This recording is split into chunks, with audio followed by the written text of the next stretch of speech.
ভারতের প্রতিটি প্রান্তে আছে অসংখ্য উৎসব, তবে পশ্চিমবঙ্গের কিছু উৎসব এতটাই অদ্ভুত যে শুনলে আপনি বিস্মিত হবেন। আজ আমরা জানব এমন 5টি অদ্ভুত ও আশ্চর্যজনক উৎসবের গল্প। তো চলুন জেনে নিই। গাজন উৎসব, শিব ভক্তদের অদ্ভুত সব তপস্যার উৎসব হলো গাজন। এই উৎসবে সন্ন্যাসীরা নিজেদের দেহে বর্ষা, হুক ও আগুনের সাহায্যে কষ্ট দেয়। কেউ কেউ শুলের উপর বসেন। এর মূল উদ্দেশ্য হচ্ছে ঈশ্বরের কৃপা লাভ। যদিও এটা ভয়ঙ্কর শোনায়, তবুও এটি একটি গুরুত্বপূর্ণ লোকাচার। দ্বিতীয় হলো ঝুলন যাত্রা।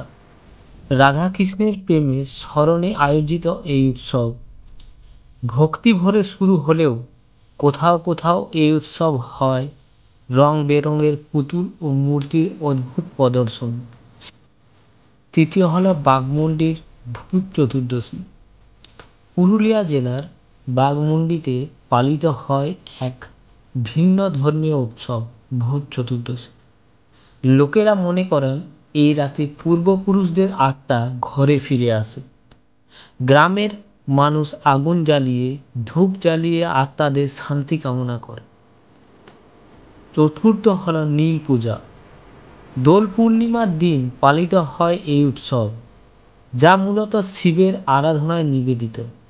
নারীরা ব্রত রাখেন এবং রাতে গোপনে পূজা করে। কোথাও কোথাও আবার এই পূজা দেখা যায় নারী পুরুষ একত্রে নানা গোপন রীতিতে অংশ নিয়েছে। এটি এক রহস্যময় লোকাচার। পঞ্চম হল ঝাড়খণ্ডী কালী পুজো। এই উৎসব চলে সারা রাত ধরে এবং এতে অংশ নেয় গ্রামবাসী থেকে শুরু করে সাধুরাও। তো এই ছিল পশ্চিমবঙ্গের 5টি অদ্ভুত উৎসব।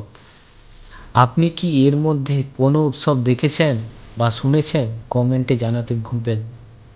ভিডিওটি ভালো লাগলে অবশ্যই লাইক, শেয়ার এবং সাবস্ক্রাইব করতে ভুলবেন না। দেখা হচ্ছে আরেকটি এইরকমই ইন্টারেস্টিং ভিডিও নিয়ে। সবাই সুস্থ থাকবেন, ভালো থাকবেন এই কামনাই করি।